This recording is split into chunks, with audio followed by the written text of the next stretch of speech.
What we've got here is failure to communicate. Open the pod bay doors, Hal. I'm sorry, Dave.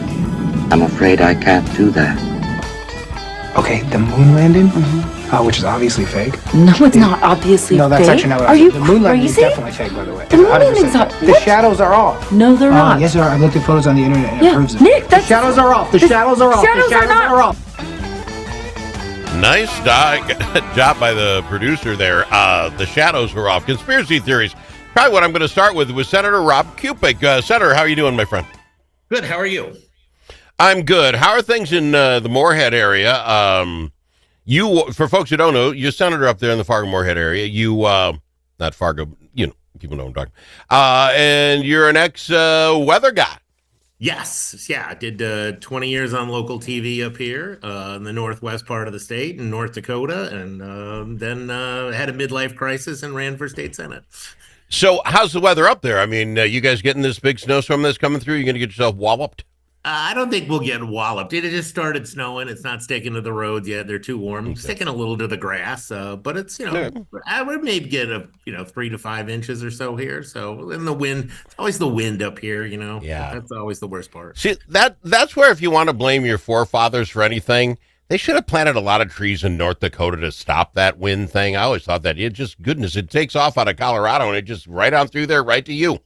Yeah, it is. They got, it's interesting too, because you see, I don't know if it's this way, but a lot of shelter belts, like elm disease really did a number on them. And you saw a lot of them coming down.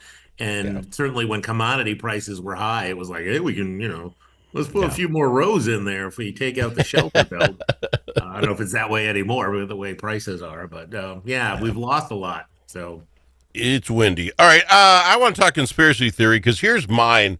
Since the article you were highlighted in, catching the Star Tribune from yesterday, you and Senator Gustafson and some others, I just love reading with people I know.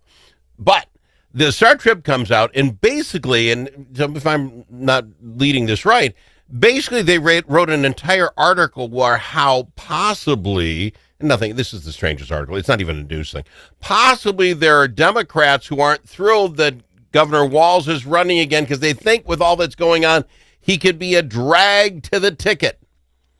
My conspiracy theory is this. I think very much so the Star Trib will run interference for the governor. So for them to do this article again, what was the news bit in here? Did I miss the nugget? What was the news bit? I don't know. So for them to do this, there must be really quite a groundswell. There must be something more here. You were in it. Your thoughts on it? I think since day one that I got elected, the Star Tribune loves to look for places where Democrats are not in agreement, and they love to run articles about that. I mean, at day one, you're like, "Oh, you're from the northwest part of Minnesota. Are you going to be? Are you the Joe Manchin of the Minnesota State Senate? Or all of those things. They love that idea of an article, and I just for the 3 years I've been there, that has been a constant with them. So I just see this in a long line of Star Tribunes about Democrats in disagreement. Well, let me throw this at you. Here's why I say that. And here is the perfect example, because just was it a week ago, the story came out that the Inspector General, the Auditor Office of Auditor, AUL, that's the Office of Legislative Auditor, OLA. OLA. Thank you very much. Yeah. They came out and they said they did a look into Walz and Lieutenant Governor Flanagan and how they do their business in their offices. And they said there were 12 issues. None were criminal. They put that out. None were criminal. And what do you know? The governor fixed it like the next day. I got 11 of them fixed already. What I find interesting is if your governor has 12 issues with the AOL, God, I don't know why that doesn't, those guys, the auditor, how that isn't a front page story and a bullet point listing what those issues were. And maybe they're small potatoes. Maybe it's, we forgot to take the trash out on Tuesday. I don't care what it was, but then I could know. That to me seemed like it would be a story and it was nothing more than that and it was thrown away. But yet they scrounge around, get the Fargo to find you to say, hey, what are your thoughts on the fact that maybe the governor's going to hurt your reelection bid a year from now? You get the difference in the stories. One's happening as we speak, and the other one is, and nothing against Rob, you're a great guy. We should get a hold of Kupec. This will put him in a spot. It just seems so off. Yeah, but I think that's what they look for is what it's this, personal dynamics of like this personality versus that personality. I think that's for whatever reason that news department likes those kind of stories. And okay, let me throw this at you then. Let's talk the actual story, what they're talking about. According to Gustafson, of course, she's the one who started that whole independent Inspector General. Right. So she wanted to get that. So she came out and said, I don't care. I'm taking care of my people. Fraud is a big deal, and we're going to fix it. She kind of put a stake in the ground. If you ask Al, and no one ever does because I do the question asking here, but if you're asking me, it's always your economy. It's your wallet, people's number one thing to vote on. And then I think fraud is going to be number two here. And I'm going to warn you, Rob, that if the Republicans can tie the fraud to why your wallet hurts, why you're not doing so, if they can tie those together, I think that's going to be the huge play for them.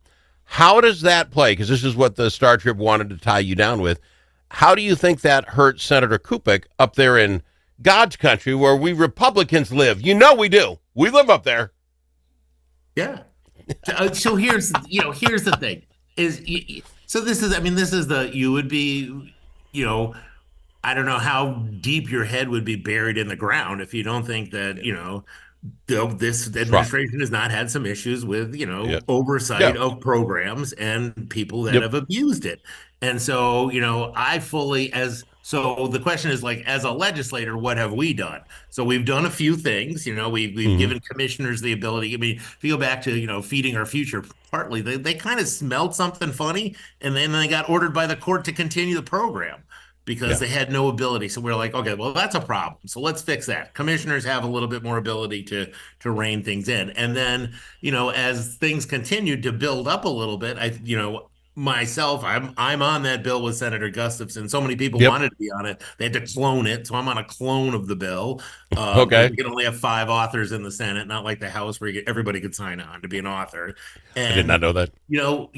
So I think, and because, with us, like, okay, how do we fix this? And I think there's a group of us that are more about getting things done, and Senator Gustafson would be in there. And so this was her, her baby. And I'm like, absolutely, I'm totally with you. And so I think, the Office of Inspector General would be a really good way. Somebody, outside with some subpoena power, some teeth that could look into these programs and save the taxpayer money. And the other thing is, you got to remember this money that people are taking. That means people didn't get services. And in the end, as legislators, we appropriated this money because we saw a need there. And somebody absconded with that money and that need did not get filled. And that makes us mad because we're like, here, we were appropriating this, you manage it, you take care of it.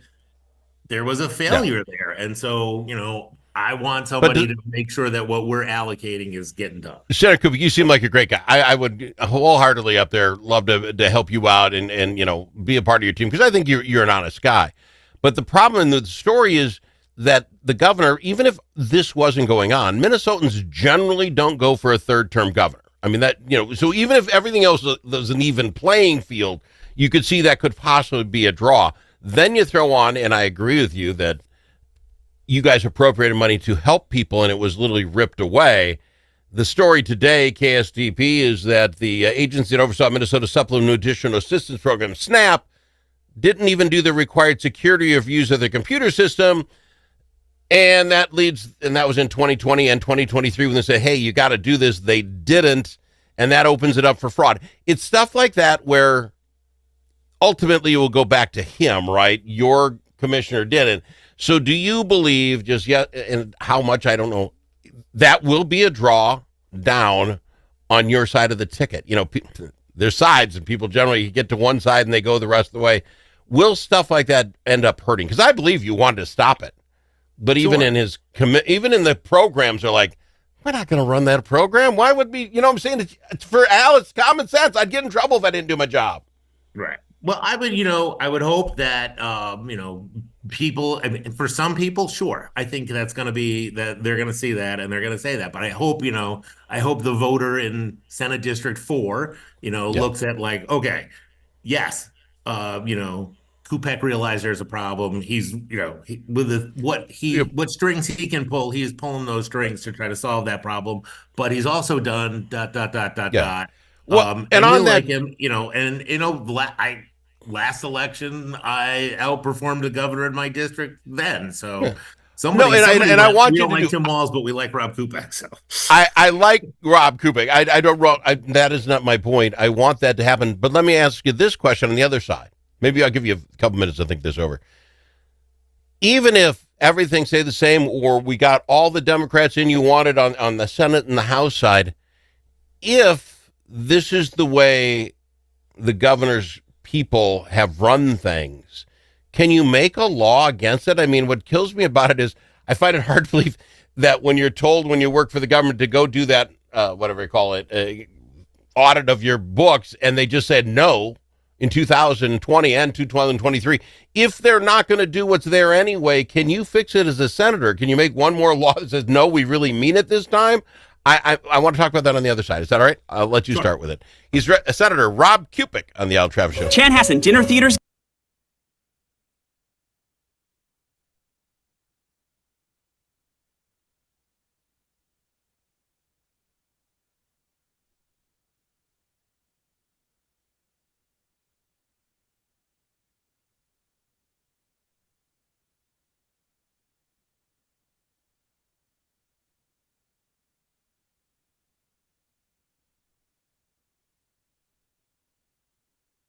You need a friend at the Capitol who knows how to get things done. And you're in luck because that's exactly who we are, your friends at the Capitol, and we deliver results. At Momentum Advocacy, we bring decades of experience in lobbying, public affairs, and crisis communications. From local nonprofits to national corporations, we help you move policy, manage your media, and make your voice heard. We're not just seasoned pros, we're essential partners. Momentum Advocacy, your friends at the Capitol. Learn more at momentum-advocacy.com.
Are you kidding me? You know that comment you said to the radio? The thing that we got wrong? Clearly, Brussels sprouts are the worst vegetable. Call us and let the world know your thoughts. 855-257-7469. That's 855-ALS Show. Yeah, we've got him, Senator Rod Kupec, on. I think what I like about you, sir, if I can kiss up a little bit, is your weatherman status.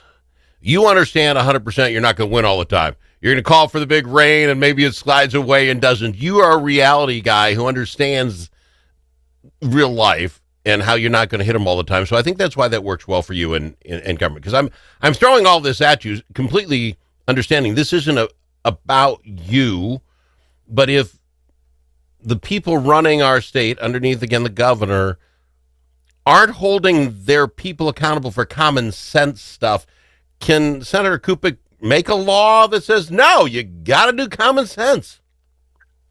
I mean, there are some things you can do, one thing, as a state, like we don't have the same power of like the U.S. Senate or the U.S. Congress. Like we don't have subpoena power. We can't haul people in. I mean, when they come in, usually heads of departments come in beginning of the year and, certainly they get asked questions about things that, did not go right within their department. But there's, and we could pass a law, but, somebody could also just, not listen to the law. Ignore that. What is the thing? And I think, so that's why I really thought that Senator Gustafson's idea with the Office of Inspector General, like this person will have some serious teeth. The ability to, subpoena and a legal arm to basically, say like, hey, you're not doing this right. And here's another example in your backyard. I don't know if you caught it today. The 78th person in the Feeding Our Futures thing was charged yesterday, day before, whatever day it was. Charged 4 counts, wires, fraud, and all this. He's the 78th. He was claiming, and you'll tell me how big this number is, 40,000. He was feeding 40,000 kids in the Moorhead, Pelican Rapids area a week. 1.1 million is what he got. How big is Moorhead? I mean, how many kids do you have? I mean, I don't know how big your school district is, but is that like every child that ever went to school? How does that number become real? 40's big. I mean, we have a big, Moorhead's growing. We're a big school. We have one high school for a city of 45,000.